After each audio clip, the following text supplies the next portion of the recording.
De imediato, eu passo a palavra para o representante da Federação Nacional dos Trabalhadores em Empresas de Correios e Telégrafos e similares, FEMTECT, senhor Edson Dorta Silva. Eu queria agradecer o convite à nossa federação, queria saudar também os componentes da mesa, plenário, dizer que a nossa federação, ela representa 127 mil trabalhadores através de concurso público, né? E nossa federação, ela também representa 36 sindicatos no país inteiro. Até eu acho que o assunto ele se torna mais polêmico em relação à própria categoria nossa de Correios, porque é o grande, vamos dizer assim, o grande baluarte da discussão em torno dos fundos de pensão hoje é o fundo de pensão da nossa categoria, que, como foi colocado aqui, na verdade não se trata de uma crise apenas, apesar que nós já concordamos que existe uma crise no sistema financeiro mundial capitalista. Desde 2008, a crise vem se intensificando, mas se trata de um verdadeiro roubo ao dinheiro do trabalhador.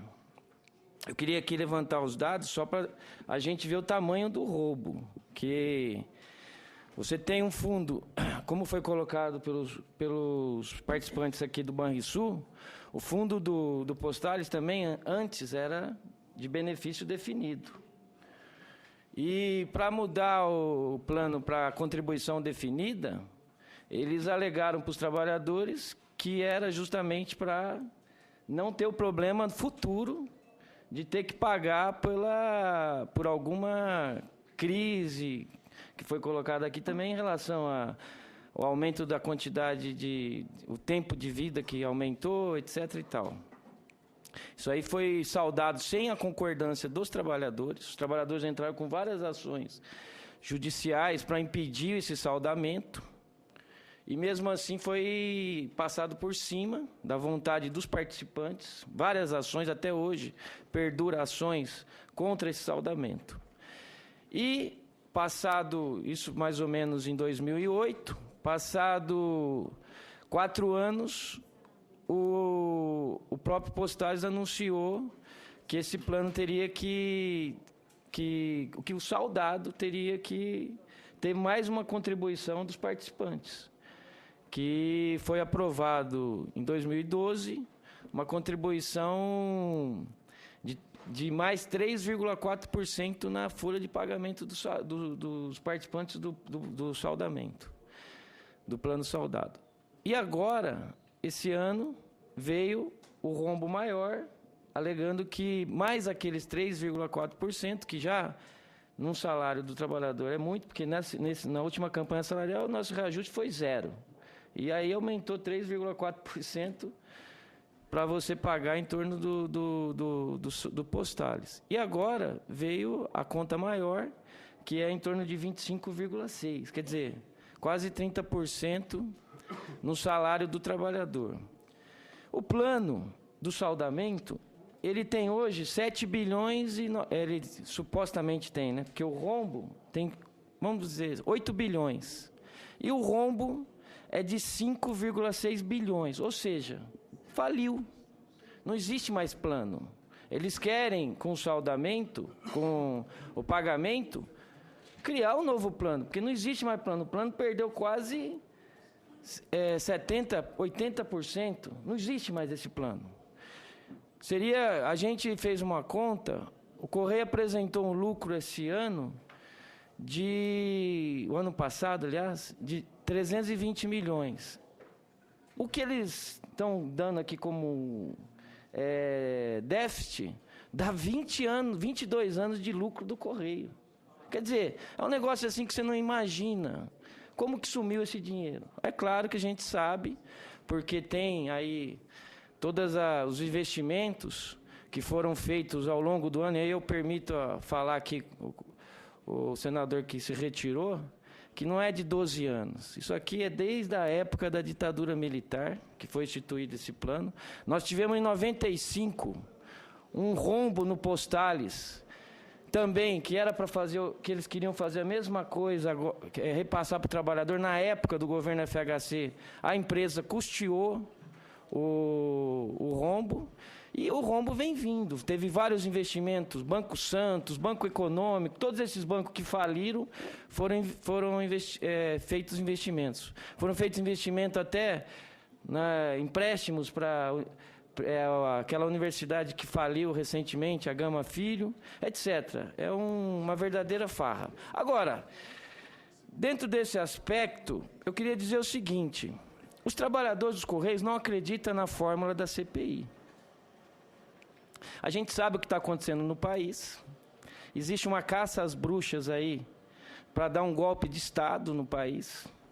E a gente sabe que a CPI aqui é simplesmente uma campanha de publicidade contra, inclusive, uma empresa pública. Porque também nós não vamos aqui, nós da federação, nós somos bem conscientes do processo que o país está passando. Nós não acreditamos que a CPI vai resolver o problema do Postales. E também a caça às bruxas, a gente sabe muito bem. Caça às bruxas é algumas pessoas. Nós tivemos agora no movimento sindical, no Paraná. Paraná, o governo Beto Richa, do PSDB, ele colocou 2.000 policiais na frente da Assembleia Legislativa para acabar com o plano de previdência dos servidores públicos lá do estado do Paraná. Então, falar aqui do Postales apenas como uma caça às bruxas, vamos perseguir, vamos colocar o pessoal na cadeia, é uma conversa furada. Nós, trabalhadores dos Correios, também, eu queria permitir aqui, que nós se opomos completamente a essa conversa de que os trabalhadores dos Correios participam desse plano, apesar dessas eleições fraudadas que são feitas através de internet, que é controlada pela própria administradora dos fundos de pensão. Nós achamos que, para resolver qualquer tipo de controle dos fundos de pensão, tem que ser controlado pelos trabalhadores. O dinheiro é dos trabalhadores, apesar do patrocinador pôr a sua parte. Apesar dele pôr a sua parte, o fundo de pensão não é do patrocinador. O fundo de pensão é dos trabalhadores. Por isso, nós acreditamos que a única maneira de resolver controlar esses fundos de pensão é sobre o controle dos trabalhadores. E não essa farsa que é essas participações, mesmo que seja paritária. Porque vocês vejam bem, estão falando aqui do fundo de pensão do Postales. Nos últimos anos, todos os presidentes do Postales, todos, foram indicação de deputados ou senadores aqui do Congresso Nacional. Nós tivemos aí o Edson Lobão, o Sarney, o Renan Calheiros, vários fizeram indicaram, não só a presidente, indicaram toda a diretoria. Os trabalhadores não só participam pagando a conta. Nesse momento, inclusive, o Correio, ontem, ele enviou para a categoria primeira hora, que é um boletim interno, que eles falam, que é uma maneira de comunicar com os trabalhadores, onde eles falam que eles vão emitir boleto para que o trabalhador pague. E se o trabalhador não pagar, vai acumular dívida. O salário do trabalhador do Correio é R$ 1.100. Eles querem cobrar do trabalhador do Correio agora de R$ 100 a R$ 400 por esse rombo. Sem contar que isso aqui é uma cobrança para 15 anos. O cara vai pagar 15 anos esse valor. Ninguém garante que daqui um ano vai ter o fundo de pensão. Ninguém garante que daqui um ano vai ter esse fundo de pensão. Ninguém garante que daqui 6 meses, ou seja, ele vai pagar à toa. Aí, o que está acontecendo hoje no Correio? A categoria está revoltada. A maioria que não está conseguindo, através do judiciário, ter uma resposta para o seu direito, está se desfiliando. Tá? Inclusive, a companheira aqui do Postales poderia depois dar os dados. Eu acho que deve ter uma desfiliação em massa, porque o cara não vai pagar isso daí. Ele não acredita mais que o fundo de pensão do Postales vai garantir nenhuma seguridade para ele no futuro, aposentadoria, nada. Então, é uma situação grave, só que a gente acha que não vai ser resolvida por CPI. A CPI, para nós, é um palanque publicitário da oposição ao governo do PT aqui, para fazer campanha que agora nós temos o maior governo corrupto do mundo. Quando a corrupção aqui no Congresso Nacional, a quantidade de CPI, a quantidade de escândalo é enorme, desde a época do, sei lá, desde o final da ditadura, na época da ditadura militar. A ditadura militar fez a ponte Rio-Niterói com dinheiro da Previdência Pública. Então, nós não acreditamos que isso aqui é um debate sério em relação ao fundo a situação dos trabalhadores dos Correios. Nós acreditaríamos que isso fosse sério se a gente pudesse rever esse dinheiro que foi cobrado, que foi roubado dos trabalhadores. Aí sim, a solução para o trabalhador do Correio é saber se a aposentadoria dele vai ser garantida ou se não vai ser garantida. Se alguém vai ser preso, se alguém não vai ser preso, que deveria ser preso, a gente sabe que isso daqui, quem vai julgar, a gente tem até medo de quem vai julgar. Então, nós queremos dizer que a proposta da Federação Nacional dos Trabalhadores dos Correios é o controle do fundo de pensão pelos trabalhadores, que seja permitido que os trabalhadores, de fato, controlem esse fundo de pensão, que é o dinheiro dele. Nós achamos, até ter um debate anterior a isso, que foi feito, porque quando surgiu os fundos de pensão, discutia-se se a gente deveria ou não entrar nesse assunto. Até teve vários sindicalistas que resolveram bancar essa discussão e entraram. Só que entraram simplesmente para oficializar a roubalheira. Entrar simplesmente para legalizar o que já acontecia. Porque o controle dos investimentos não ficaram na mão dele. Essa discussão de que a gente deveria entender de mercado, que a gente deveria saber como investir o dinheiro do Postales, não ficou na discussão de nenhum trabalhador. Isso aí continuou na mão dos que sempre mantiveram o controle desses fundos, e é por isso que nós estamos nessa situação hoje. Então, a gente gostaria aqui de colocar essa posição da federação. Nós estamos fazendo uma campanha nos Correios. Nós estamos vendo a possibilidade da gente realmente desfiliar desse fundo, entrar com uma ação judicial para rever o dinheiro, o pessoal poder retirar o dinheiro, e aí talvez a gente até organizar o nosso próprio fundo de pensão. Porque não há possibilidade nenhuma de acreditar que, do jeito que está, esse fundo de pensão vai ter algum retorno para a categoria dos Correios. Tudo bem, esse foi o Edson Dorta Silva, representante da Federação Nacional dos Trabalhadores e Empresas de Correios e Telégrafos, que deixou bem claro o seu ponto de vista, que eu quero resumir aqui. Primeiro, eles que não acreditam em CPI, que CPI não vai resolver. Segundo, ele deixou claro que só mudar a legislação com representação paritária, assim que os trabalhadores sejam maioria, no entendimento dele, também não resolve. Os trabalhadores, em tese, têm que ter maioria. E terceiro, o que ele fala, que também nos preocupou muito, se os trabalhadores do Correio continuarem contribuindo para esse fundo, eles poderão receber algo que, para mim, é até inconstitucional, menos que um salário mínimo. Porque se você falou que ganha 1.100, poderão descontar 400, estarão ganhando a maioria menos que um salário mínimo. De fato, é preocupante. A maioria dos trabalhadores dos Correios, só não o pessoal da ADCAP, Associação dos Administradores Postais, que eles têm um fundo maior. Mas a maioria dos trabalhadores dos Correios é R$ 1.100 a R$ 1.500. Se descontar 300, 400, vai ganhar menos que um salário mínimo. Que é preocupante. Independente de alguém diga, não, mas é constitucional porque é um desconto que eles acertaram. Mas é lamentável ver um trabalhador do Correio, devido a um déficit que eles não têm culpa, passarem a receber menos que um salário mínimo.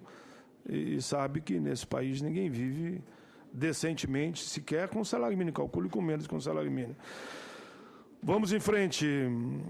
Parabéns pela fala, Edson, e passamos agora para o senhor Marcelo Andretto Perillo, que aqui representa a presidência da Fundação Petrobras de Seguridade Social, Petros. Bom dia a todos. Agradeço o convite ao senador Paulo Paim. Gostaria de cumprimentar aqui todos os presentes da mesa, como também os senhores aqui presentes. Esse é um debate muito rico e eu gostaria de apresentar a Fundação por meio do material ali exposto. A Fundação Petrobras hoje administra 68 bilhões. Atendemos a 158 mil participantes que estão distribuídos da seguinte forma: 96 mil participantes ativos e 61 mil participantes assistidos. Em grandes números, a Fundação hoje está distribuída da seguinte forma: ela administra 42 planos, são 62 patrocinadoras e 77 instituidores.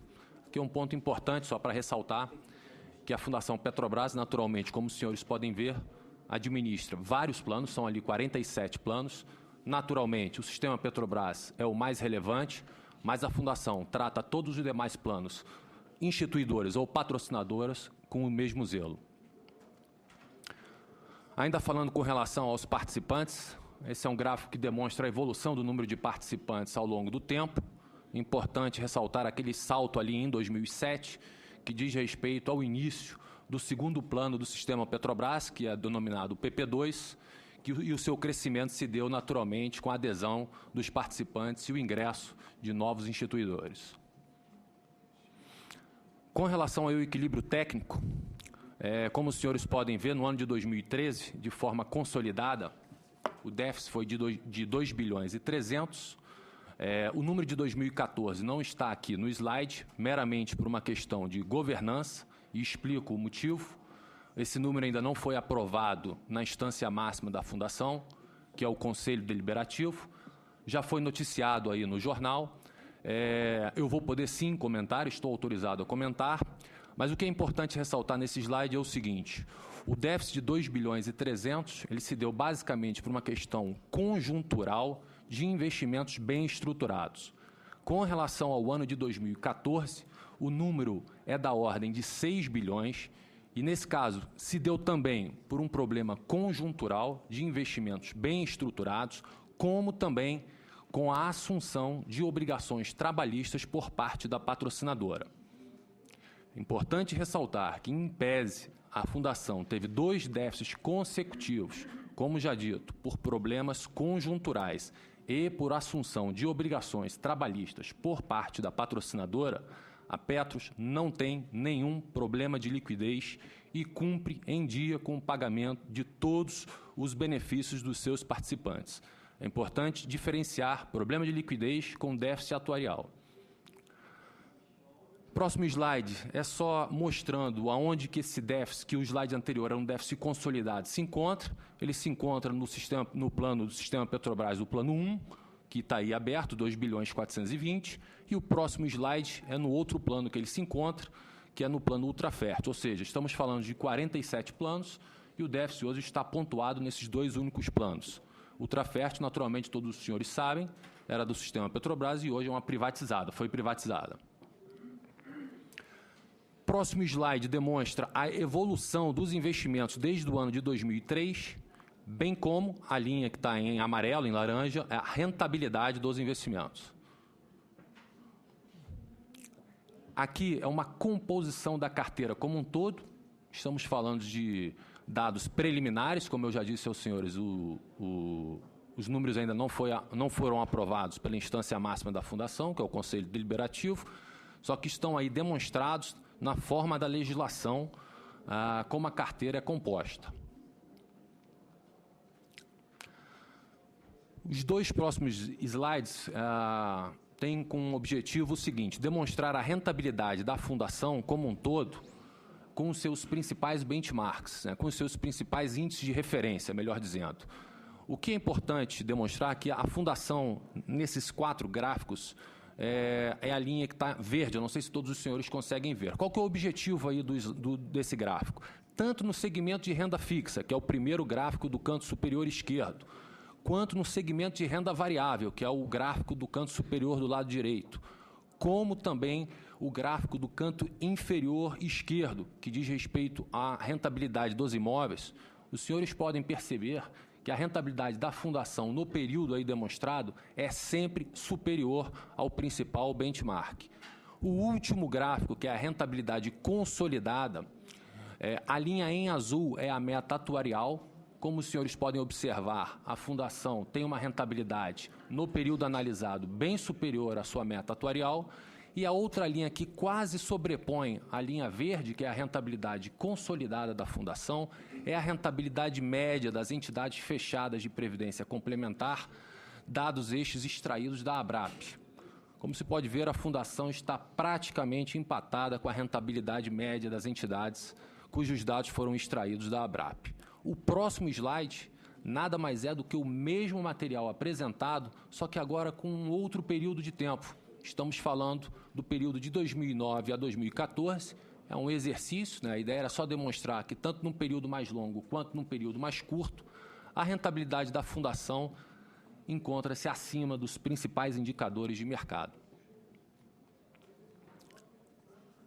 Esse era o objetivo da apresentação, demonstrar os principais números da Fundação Petrobras, tentar diferenciar que déficit atuarial não tem nenhuma relação com problema de liquidez e reafirmar que a Fundação não tem nenhum problema de liquidez. Os dois déficits apresentados foram, mais uma vez, sem querer ser repetitivo, por problemas conjunturais e por uma assunção de obrigação trabalhista, como já foi comentado aqui pelos demais colegas da mesa, que diz respeito ao aumento do passivo. Me coloco à disposição para esclarecer eventuais dúvidas que se façam necessárias e passo a palavra ao senador. O mentor Marcelo Andrade Perillo, que falou em nome da Petrobras. Vamos ao último convidado dessa mesa, doutor Marcelo Coelho de Souza, que falará em nome da Caixa Econômica, falará em nome da Caixa da Previdência dos Funcionários do Banco do Brasil, Previ. Senhor presidente, só uma dúvida. Esse é o nosso querido senador José Medeiros, já está aqui no plenário. Outro que participa ativamente dessa comissão, nossos cumprimentos. Obrigado. E como sempre, o senador fala a qualquer momento, como já foi estipulado. Não, só para tirar uma dúvida, o doutor Marcelo, ele falou problemas conjunturais e investimentos bem estruturados. E como é uma linguagem bem técnica, eu queria que Vossa Excelência, Vossa Senhoria, pudesse só explicar esse tempo, porque naquela parte que tem os 2 bilhões de déficit e 6 bilhões que você explicou e eu fiquei na dúvida. Vamos lá, pois não. Com relação aos problemas conjunturais, eu quis dizer com rentabilidade aquém do esperado de investimentos bem estruturados. Vou dar um exemplo. No caso de renda fixa, o ano de 2013, para aqueles fundos que tinham seus títulos marcados a mercado, o ano de 2013, no quarto trimestre, teve muita volatilidade, o que significou uma rentabilidade aquém do esperado para quem tinha títulos públicos em sua carteira. Então, tivemos uma rentabilidade aquém do esperado. O mesmo vale para a rentabilidade da renda variável, que diz respeito à Bolsa de Valores, por uma questão conjuntural, né, situação macroeconômica internacional. Então, quando eu fiz menção a questões conjunturais, eu quis dizer especificamente com a rentabilidade aquém do esperado. O mesmo vale para o ano de 2014, como todos os senhores estão acompanhando, acho que o movimento de bolsa, só que tem um detalhe que diz respeito à assunção por parte da patrocinadora de obrigações trabalhistas que dizem respeito a acordos coletivos de anos anteriores. Então, como foi até comentado aqui pelo presidente da Fundação Barnisul, quando você tem um aumento do passivo, existe um descompasso entre o que você tem de aplicação e o que você tem de obrigação. Então, o ano de 2014, basicamente, eu diria que esse déficit foi agravado por conta dessas duas variáveis, rentabilidade aquém do esperado e assunção de obrigação por parte da patrocinadora. Tá, o termo bem estruturado se refere à bolsa de títulos, seria isso? Não, quando eu disse investimentos bem estruturados, é dizendo que todos os investimentos que são feitos na Fundação são bem estruturados, nós não temos problemas com relação à estruturação dos investimentos, é mais com relação à qualidade dos investimentos. Entendi. Marcelo, por favor. E esse déficit... Senador Donizete com a palavra. Esse déficit, como vocês estão prevendo em repô-lo? Em que tempo? Vamos lá. Se ocorrer o déficit no ano de 2014, conforme prevê a legislação, 3 déficits consecutivos, a Fundação terá que preparar um plano de equacionamento que será apresentado para a Previc e implementado. E existe, naturalmente, áreas dentro da Fundação que estão acompanhando isso de perto, mas lembrando, precisamos de 3 anos consecutivos de déficit atuarial. Então, por hora, o que a gente tem feito é acompanhando isso de perto, bem como todos os investimentos da carteira.